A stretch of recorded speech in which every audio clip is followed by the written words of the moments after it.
शादियों में लौटने पर जो एक छोटा सा मिठाई का डिब्बा दिया जाता है जिसमें कुछ नमकीन होती है, कुछ मिठाइयाँ होती हैं। चालू के हाथ में वो डिब्बा आ गया, यानी फनी ने ला के दे दिया। किसी की सगाई या किसी की शादी हुई थी जहां से वो लेकर आया है छोटा सा डिब्बा, तो फनी ने डब्बा को डिब्बा ला के दे दिया मिठाई का। चालू ओपी तो अपनी भावनाओं में बह गई। बच्चा बार बार उस मिठाई के डिब्बे को छीन रहा था, उसे वो मिठाई चाहिए थी। चालू ओपी अपनी भावनाओं में बह गई कि भाई हम चाहते हैं कि इस बच्चे को भी अपने गांव और उसके रीति रिवाजों के बारे में पता चले। भाई 1 साल का बच्चा हुआ नहीं है, अभी से उसे ये सिखाना चाहती है कि गांव से कैसे जुड़े रहना है। ओहो हो, और सबसे बड़ी बात, उसको आदत पड़े गांव में रहने की। भैया ये तो साल भर में 365 दिन में 65 दिन गांव में नहीं रुकती, और अपने बच्चे को ये कह रही है कि इसको गांव में रहने की आदत होनी चाहिए। अब देखिए लाइट चली गई थी तो हमने देखा कि इसको इसकी आदत पड़े लाइट की। अरे तेरे को आदत पड़ी कि नहीं पड़ी? क्यों भाग के गई थी खाला के घर पे? अगर लाइट की आदत डालनी थी तो यहीं रह के डालती ना, यहीं रह के खुद भी डालती और बच्चे को भी डलवाती। हर चीज का बिल बच्चे के नाम से फाड़ती है। गर्मी इसको बर्दाश्त नहीं थी, भाग कर ये गई थी वहां पर। बताइए, 1 साल से छोटे बच्चे को ये आदत डलवाना चाहती है कि बिना लाइट के भी रहना चाहिए। पहले तू तो रह के दिखा बिना लाइट के। अम्मा जब लाइट गई थी ना तो हमने देखा कि ये बिना लाइट के भी रहना सीखे, इसको भी पता चले। तो चलो पे ठीक से बताओ, 1 साल से छोटे बच्चे को कैसे सिखाया जाता है कि लाइट के बिना कैसे रहा जाता है? थोड़ा सा बताओ, सब लोगों को एक्सप्लेन करो, क्योंकि भैया भाभी ने तो महारत हासिल कर ली अपने बच्चे की परवरिश में। लोग बाग कहते नहीं थकते, ओहो कितनी अच्छी पेरेंटिंग है, कितना अच्छा बच्चे को सिखा रहे हैं, तो ये कैसे पीछे रह जाए भैया भाभी से। भैया भाभी बिना स्कूल में भेजे हुए उस बच्चे को सारी चीज सिखाने पे लग रहे हैं। सिर्फ पढ़ाई के लिए वो बाहर जाए ये उन्हें पसंद नहीं है, बाकी सब पसंद है। और एक ही है, 1 साल से छोटे बच्चे को ये सिखा रही है कि लाइट को कैसे सहन करना चाहिए। तो देखिए माँ की तो पोल खोल गई कि झूठ बोल रही है, साफ साफ झूठ बोल रही है। अगर इसको सहन करना होता तो ये वहां पर भाग कर क्यों जाती और बच्चे को अच्छे से सिखाती ना। अब बाप की भी बात कर लेते हैं। बाप को भी मौका मिल गया बात करने का, क्योंकि मैं भी तो बाप हूँ, तो मैं भी तो कुछ सिखा सकता हूँ। एनआरआई बाप कहता है कि इसको भी यूज टू होना चाहिए। भैया इंग्लिश यूज करी है उसने, और हम रूट से जुड़े हुए इंसान हैं। जरा रूट्स क्या होती है एनआरआई भाई, ये तो बता दे। रूट्स का मतलब होता है जड़ें, और जड़ें जो है चीजों को रोकने के लिए होती है, ना कि उन जड़ों को काट के यहाँ से भाग जाए और मुंबई जाके बैठ जाए। भैया तुम कैसे रूट से जुड़े हुए हो? तुम यहाँ से कैसे भाग गए? तुम्हारी जड़ें कैसे खोखली हो गई यहाँ पर? आज की डेट में तो हालत ही है कि वो तो ससुराल में की बात हो रही है, और ये अपने पीहर में यानी अपने ही घर में 65 दिन नहीं रुक पाता है पूरे साल में। वो तो बहू है, पर ये तो बेटा है। बेटे को चिंता होना चाहिए अपने माँ बाप की, अपने गांव की, अपने रूट्स की। बोल रहा है बेटा हम यहीं के रहने वाले हैं। अच्छा, उसको तो पता ही नहीं, क्योंकि वो तो अपनी जिंदगी में जो भी छोटी सी उसकी जिंदगी है दूसरी बार आया है, तो वो कैसे समझ ले कि हम तो यहाँ के रहने वाले हैं। उसे तो वही दिखाई देगा ना जहाँ पे रहता था वो। अब बच्चे की नई नई टीचर से सुनो, मुझे खुशी भी हो रही थी कि नानी के यहाँ भी इसी तरह बैठा रहा। मुझे खुशी भी हो रही थी, इसको गर्मी में बैठने की आदत पड़ जाएगी और ये सब चीजें सीखेगा। सिखा सिखा अच्छी तरह सिखा। इसकी माँ ने तो जो भी कुछ सिखाया था इसके बाप को, वो तो ये सारे रस्से तोड़ के भाग गया। अब इसको अच्छी तरह सिखा, ये तेरा बेटा है। अब मैं इसकी माँ हूँ, मैं इसे समझा नहीं पाऊंगी, पर ये बाप कह रहा है नहीं नहीं ये समझेगा, ये समझेगा। मतलब अभी से ही ये इतना समझदार हो चुका है। और ये दोनों जो माँ बाप बने बैठे हैं, इनको तो देख लो ये कितने समझदार हो रहे हैं। भाई इन्होंने तो पूरा लेक्चर दे डाला कि हम चाहते हैं कि हमारा बच्चा यहाँ की चीजें जाने, ये पूरा का पूरा देसी बने। ये हम इसीलिए इसको बार बार यहाँ पर लेकर आते हैं। मतलब 365 दिन में 2 बार लेकर आए हैं, और बात कर रहे हैं कि हम इसको बार बार यहाँ पर लेकर आते हैं। अरे बार बार तो इसको मॉल लेके भागते हो, तो क्या मॉल इसका घर बन जाएगा? क्या मॉल को ये समझने लगेगा कि ये मेरा घर है, यहाँ पर मेरी जड़ें जुड़ी हुई हैं, मेरी माँ की जुड़ी हुई है, यहाँ पे मेरे बाप की जुड़ी हुई है, यहाँ पे जड़ें। पढ़े लिखे इन्हें समझ में आ गया कि देसी कहने का मतलब कहीं ये ना समझे किसी अनपढ़ गंवा रखेंगे। नहीं, पढ़े लिखे हैं लेकिन सब चीज़ों को समझे, यहाँ के लोगों को समझे। भाई ये कितना भी कहते हो दूसरों के लिए कि पढ़ाई कोई ज़रूरत नहीं है, पढ़ाई की कोई इतनी ज़्यादा अहमियत नहीं है, अच्छा आदमी बहुत ज़रूरी है, और इन बच्चों को ना पढ़ने दें। लेकिन भाई अपने बच्चों को सबसे महंगे स्कूल में ये पढ़ाएंगे। ये देख लेना, ये चालू ये सबसे महंगे स्कूल में भेजेगी अपने बच्चे को। और ये बच्चे को अभी से पहचानवा रहे हैं कि भाई कौन कौन है इसका यहाँ पर। चालू, तुम्हें याद है कि यहाँ पे कौन कौन है? तुम्हारी बुआएं कितनी हैं, सारी की सारी, उनके फूफा कितने हैं और उनके जो बच्चे कितने हैं, कौन से फूफा आज की डेट में नहीं रहे, कौन सी बुआ जो आज की डेट में परेशानी में चल रही है, ये सब पता है। तो ये बच्चे को कहाँ से पता चलेगा जब तुम्हें ही नहीं पता इन सब बातों का? और जाके किसको पहचानेगा? जिसके घर तुम लेके जाओगी उसके को तो पहचानेगा। तुम्हारे इतने सारे मामू हैं, क्या पहचानेगा कि ये इनके नाना हैं, ये सारे सारे? और बात कर रहे हैं बच्चे को शिक्षा देने की, उसको पहचानवाने की। अब इसी से देख लीजिए, ये कुछ नहीं समझती, लेकिन इसकी बुआएं इसके लिए हमेशा करती हैं। उन्होंने पूरा खाना भेजा है, पूरा खाना मतलब कंप्लीट खाना, चाहे रहता ही क्यों ना हो, वो पूरा खाना इसको यहाँ पे भेजा है। और इससे पहले भी वो भेजती रहती हैं। इसने कितनी बार भेज दिया, ये तो यहाँ पे रोज नहीं आती ना, तो कम से कम अपने बुआओं का बदला, मैं बदला वर्ड बोल रहा हूँ, बदला तो उतार सकती है भाई। किसी का नहीं रखना चाहिए, कभी किसी का नहीं रखना चाहिए। अगर आप कर नहीं सकते तो जितना वो कर रहा है उतना तो कम से कम लौटा दो। उनकी मोहब्बत है, अच्छा लगता है। अरे उन्हीं की मोहब्बत है, तुम्हारी कोई मोहब्बत नहीं है क्या? अच्छा कंजूस हो, मोहब्बत के मामले में बहुत कमजोर हो, और घर में तो से टिकना ही नहीं है। जल्दी खाला के घर के मामू आए हुए हैं, और मामू जो हैदर से मिलना चाहते हैं। भैया कितने मिलना चाहते हैं मामू, ये बताओ। जब मुंबई में आए थे तो भाई के घर में ऐसे रम गए, ऐसे रम गए कि चालू को तो बिल्कुल भूल ही गए। तो तब हैदर कहाँ गया था? ये तुझे भाग भाग के वहाँ खाला के घर में जाना है, किसी भी बहाने से ससुराल में टिकना नहीं है। ईद वाले दिन भी नहीं टिकना और उससे अगले दिन भी नहीं टिकना, और फटाफट भाग के वहाँ पे पहुँचना है। और बहाना बना रही है कि मामू आ गए हैं, तो मामू जो है बच्चे से खेलना चाहते हैं। मामू क्यों नहीं आ गए यहाँ पर? मामू भी आ जाते ना यहाँ पर। बच्चे से खेलना है तो वो यहाँ आना चाहिए, या उसके लिए वो वहाँ बुलाएंगे, आओ आओ आओ यहाँ पर आ जाओ, यहाँ पर आ जाओ, यहाँ खेलेंगे हम। वो कि खेल का मैदान है, वहाँ पिच है क्या जहाँ पे बॉलिंग होगी बैटिंग होगी वहीं पे हो सकती है, कहीं और नहीं हो सकती? अरे अपने घर पे पिच बना लेना। और भाई ईद पे तो याद नहीं आया, बल्कि ईद से एक दिन पहले भी पता लग गया था इन्हें कि इनकी बहन नहीं आने वाली है, यानी कि चालू की ननद नहीं आने वाली है, क्योंकि फ्लाइट सारी की सारी बंद है। तो अरब से कोई भी आ जा नहीं सकता। कायदा तो ये कहता है कि जब भी फ़ोन होना चाहिए था उनसे कि भाई बहुत दुख हुआ सुनकर कि आप लोग नहीं आ रहे हैं, अच्छा नहीं लगेगा, ईद थोड़ी सूनी सूनी हो जाएगी आपके बिना, आप अगर यहाँ पर होते तो हमको बहुत अच्छा लगता। फिर उसके बाद में चांद रात का भी फ़ोन होना चाहिए था, अस्सलाम वालेकुम, चांद रात मुबारक हो, ईद मुबारक हो, क्योंकि उनके यहाँ तो ईद एक दिन ये पहले हो गई ना यहाँ से। तो भैया अब क्या फ़ोन किया जा रहा है, अब क्या कॉल दिखाई जा रही है, क्या ये सिर्फ व्लॉग के लिए किया जा रहा है कि देखो हमने बात कर ली है? अब भाई देखो अपने बेटे को चिढ़ा रहा है कि देखो देखो देखो मैं अपनी अम्मा के साथ रहूंगा, देखो ये रही मेरी अम्मा, और प्यार कर रहा है, गले लगा रहा है अपने। चल झूठे, अगर बात करनी है, अगर हिम्मत है तो इसकी माँ से कहना कि जा जा जा तू जा, मैं अपनी माँ के पास रहूंगा। एक बार ये कह के तो दिखा दे, इसको सारे आसमान के तारे दिन में ना दिखाई दे जा तो बात है। बच्चे को क्या चिढ़ा रहा है इसकी माँ को चिढ़ा के दिखा, बच्चे की माँ को चिढ़ा के दिखा, तो तेरे को सही झटका लगेगा 440 वोल्ट का। और बच्चा समझ गया कि मेरा बाप जो है घड़ी घड़ी ड्रामा करते रहता है, नौटंकी करता रहता है, ये नौटंकी है, इससे क्या उलझना। मामू भी ईद की ईदी के लिए के नाम पर बच्चे के लिए कई सारे खिलौने लेकर आए हैं। भाई अगर तुम बच्चे के लिए लेकर आए थे तो उसके ससुराल में देने जाना बनता था। अब देखिए रात के 1 बजे से ज़्यादा बज रहे हैं, 1:20 या समथिंग हो रहे हैं, और तब जो है नान का कॉल आ रहा है। हद है भाई, आई मीन आन भाई का कॉल आ रहा है। वो बच्चा भी इतनी रात तक जगा हुआ होगा, हद है। इधर ये बच्चा भी जग रहा है, और दोनों ही पेरेंटिंग का दम भरते हैं। वो अपने बच्चे को बहुत अच्छी तरह पाल रहे हैं और ये भी अपने बच्चे को अच्छी तरह पालती है। पूरी पूरी रात जगाती है। सुबह 4:50 को दिखाकर, घड़ी के दिखा के, आई मीन मोबाइल के घड़ी के दिखाकर कि 4:50 को ये सोने जा रहे हैं, नींद आ रही है, लेकिन बच्चा जग रहा है। भाई जैसा तुम आदत डालोगे वो वैसी तो पड़ेगा। ये बताओ इस टाइम पे तो लोग बाग फजर की नमाज के लिए उठते हैं, तुम इस टाइम सोने जा रही हो, तुमने फजर की नमाज पढ़ ली क्या? वैसे यहाँ पे जन्नती मामू भी है और ये भी है जो बहुत ज़्यादा हिजाबी बनती है, लेकिन नमाज का कुछ आता पता नहीं है।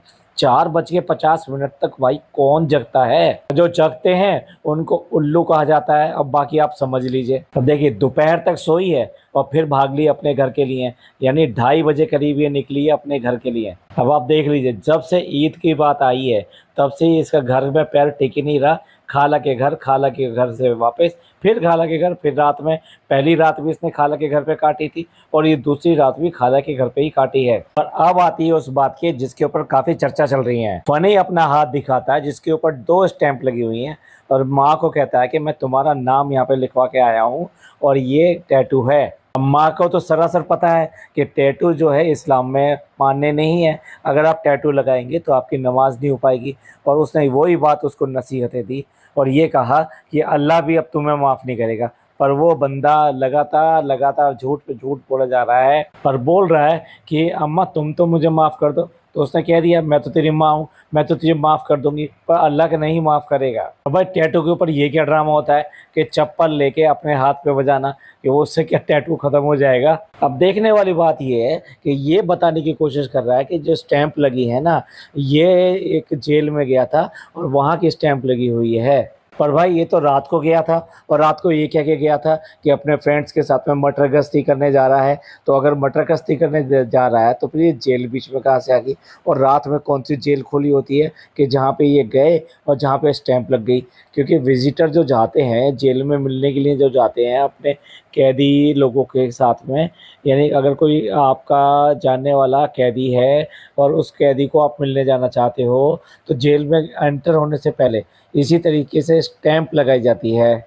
तो फनी ने ये नहीं बताया कि उसका कौन सा रिश्तेदार, कौन सा भाई बंद, कौन सा दोस्त वहाँ पे जेल में है जिससे वो मिलने के लिए गया, और अगर नहीं बताया तो क्यों नहीं बताया। ऐसी स्टैंप कुछ बड़े शहरों में पब वगैरह में जाते हैं तो वहाँ पर भी लगती है, क्योंकि वो पेपर वाला आज की डेट में हट गया। क्योंकि एक बार अंदर जाने के बाद वो पता नहीं चलता वो पेपर वाला कहाँ गया है कहाँ नहीं गया, तो इसलिए उसकी पहचान बनी रहे तो कई तरह के पब में वो अलग अलग टाइप की स्टैंप लगा देते हैं, जिस तरह का भी आपने वहाँ पर टिकट या समथिंग लिया है। और वो जो स्टैंप लगाते हैं वो ऐसी स्टैंप लगाते हैं जैसे इसके हाथ पे है। तो इसलिए ये बात की जा रही है कि ये ज़रूर ज़रूर ज़रूर पब में गया था। अब पब में क्या करने जाते हैं, वहाँ पे कोई कोल्ड ड्रिंक पीने तो जाते नहीं है। तो आप समझ जाएँ कि ऐसा आदमी पब में कहाँ जाएगा। इसके यार दोस्त सारे के सारे ऐसे ही हैं और उन्हीं के साथ में ये सारे कांड करता है। अब ये तो खुदा ही बेहतर जाने कि ये जो स्टैंप है वाक़ई में ये जेल की स्टैंप है या फिर पब की है। क्योंकि चालू भी इसमें पूरी तरीके से शामिल हो गई थी कि नहीं, अब तो ये अगर पापा को दिखाएँगे तो इसको डाँट पड़ेगी, इसको बुरा भला बोला जाएगा, इसको धक्का दे के बाहर निकाल दिया जाएगा। नहीं, ऐसा तो नहीं होने वाला। लेकिन यहाँ तो बाप का बिल्कुल भी डर नहीं दिखाई दे रहा है, बिल्कुल भी। तो ये बंदा फिर गया कहाँ था। चालू की क्या आदत है, वो व्लॉग में दिखा देती है, जानबूझ के दिखा देती है, घुमा फिरा के दिखा देती है, जिससे इसको काबू कर सके और बस में रख सके। और वो बंदा क्या, वो बंदा बस में बैठने को तैयार है ना टेम्पो में बैठने को तैयार है। वो बार बार इसको ये ऐसे ही सब कुछ करके दिखा देता है। आपने देखा ही होगा मुंबई में कितनी बार वो कोल्ड ड्रिंक पी कर आया था। और ये तो देखो नसीहत कौन दे रही है, चालू दे रही है, जिसके हिजाब का आज तक पता है नहीं, जिसके रोजे पूरे हुए नहीं है, जिसकी नमाज का ये हाल है कि 4:50 तक जाग सकती है लेकिन नमाज पढ़ के नहीं सोएगी। ये हर चीज़ को घुमा फिरा के इस तरह भी बता देते हैं। कह रहा है कि मैं पूरी रात जग चुका हूँ तो मेरे देखो आंखों में नींद आ रही है और मैं बहुत ज़रूरी काम से गया था, पर अब चलो खाना खा लेते हैं। मतलब हर चीज़ के पास इनके लिए एक बहाना है। भैया रात जो सोने के लिए बनाई है तो क्यों करके जगना। तो फिर अगर तुम्हें सुबह सुबह कहीं जाना था तो उसके हिसाब से सो। ये वो कुत्ते की दुम है जो कभी सीधा होना नहीं चाहती। देखिए और कुछ नहीं हुआ तो होला पार्टी कर लो।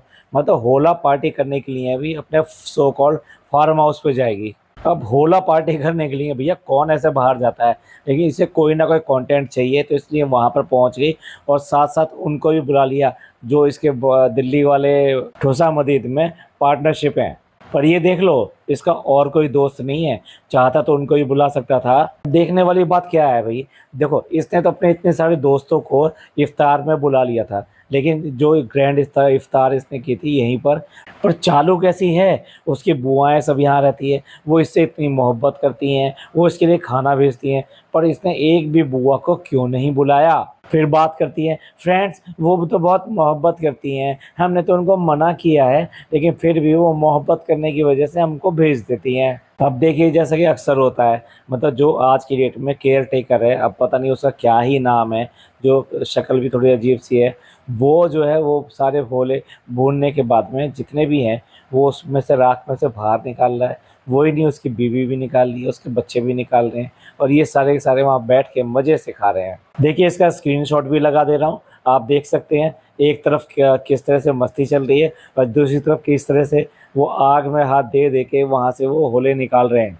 फनी बोल रहा है कि इसने घर को पावर हाउस बना दिया है। पावर हाउस का मतलब उसका कहने का ये है कि ऑलवेज हर जगह लाइटिंग लाइटिंग लाइटिंग, बड़ी बड़ी लाइटिंग लगा दी है, सारी लाइटें चलनी होनी चाहिए, इसलिए इसका ब्लॉग बन रहा है। भाई कुछ आने वाली वक्त के हिसाब से किफ़ायत पर रख लो, क्योंकि अभी तो सिर्फ और सिर्फ गैस की बात चल रही है, फिर डीजल पे भी आ सकती है, फिर इलेक्ट्रिसिटी पे भी आ सकती है, सारी बातें। अब देखिए यहीं पे इसने घोषणा कर दी कि अब हम जल्दी ही जाने वाले हैं, मतलब कल जाने वाले हैं, परसों जाने वाले हैं, जो भी है, और इसकी टिकट बुक हो गई है। अब फनी ने बिल्कुल सही पकड़ा कि वो क्यों करके वहाँ जाने पे इतना खुश नहीं हो रही, जबकि ये वहाँ जब वापस जाने पे तो बहुत खुश होती है। अब मिल गया इसको टीचर बनने का, लेक्चर देने का, शिक्षा देने का, जबकि उसने सही पकड़ा।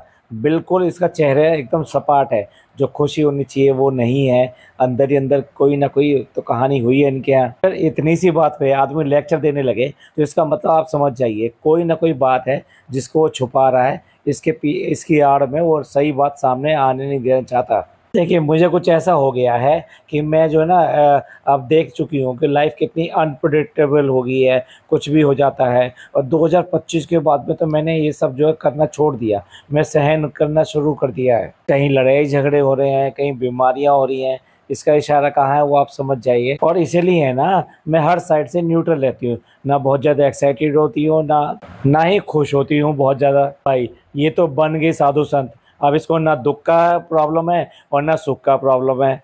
अच्छा है मौधा में कम से कम बर्तन टूटने से बच जाएंगे। अब इनके घर में कोई भी बात सामान्य तो होती नहीं।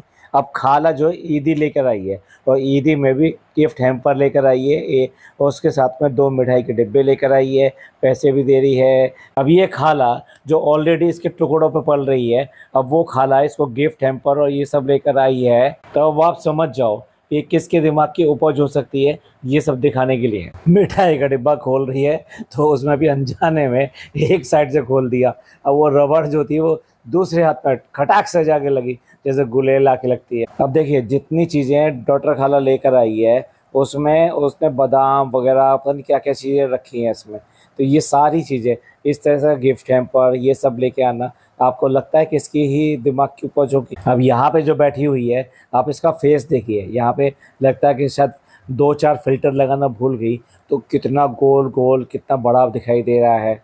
अभी अच्छा तरीका निकाला है कि कोई भी चीज़ गंदी दिखानी है या पड़ी हुई है तो आप पहले बोल दो कि भाई देखो मैं दिखा नहीं रही थी, लेकिन जो ये पड़ी हुई है, और उसके बाद में उस सब चीज़ों को दिखा भी दो और मना भी कर दो, जिससे कि कोई ये ना कहे कि कितना गंदा घर रखती है ये। अब भैया अगली बार का कंटेंट और बन गया कि अब जब भी आएंगे सेकंड टाइम तो अच्छा सा वार्डरोब जो लेकर आएंगे, यहाँ पे वार्डरोब लगाएंगे, क्योंकि जो इनका ब्रीफ केस था यानी सूट केस था उसने जो उसकी पीओपी या समथिंग जो भी कुछ था दीवार के कॉर्नर पर वो सारा सारा छुटा दिया।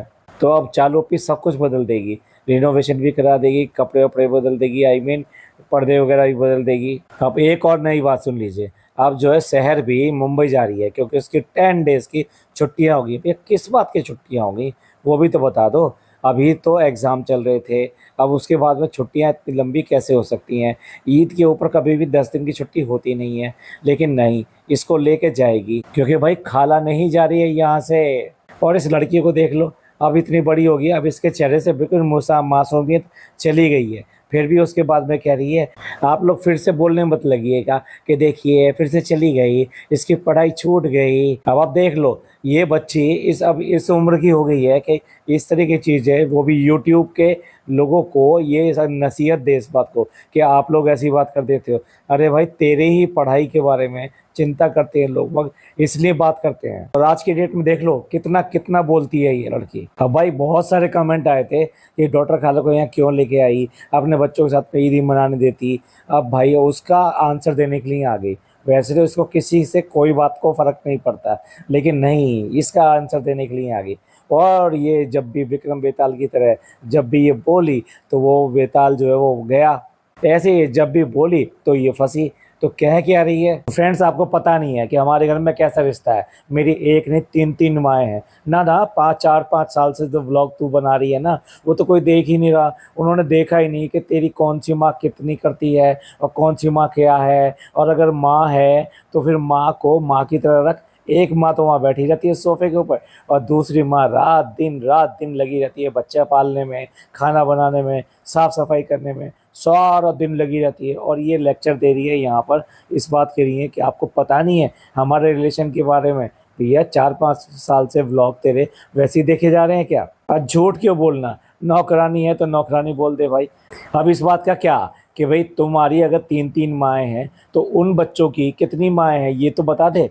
उन बच्चों की भी तो माएँ हैं, तो वो भी तो अपने बच्चे अपने माँ के साथ रहेंगे। और किसने पूछा तेरे से कि तेरी माँ कौन सी है, और माँ होने के नाते तू क्या कर रही है क्या नहीं कर रही है? सब इसका दोगलापन है और फरेब है। जब इसको जैसी ज़रूरत होती है वैसे करती है। अब इसको ज़रूरत थी तो यहाँ पे ले आई। तो चलिए फ्रेंड्स, यहाँ पे एंड करते हैं इसके पॉडकास्ट का। आप कमेंट करके ज़रूर बताइएगा कि आपके हिसाब से ये जो स्टैंप है ये किस चीज़ की है।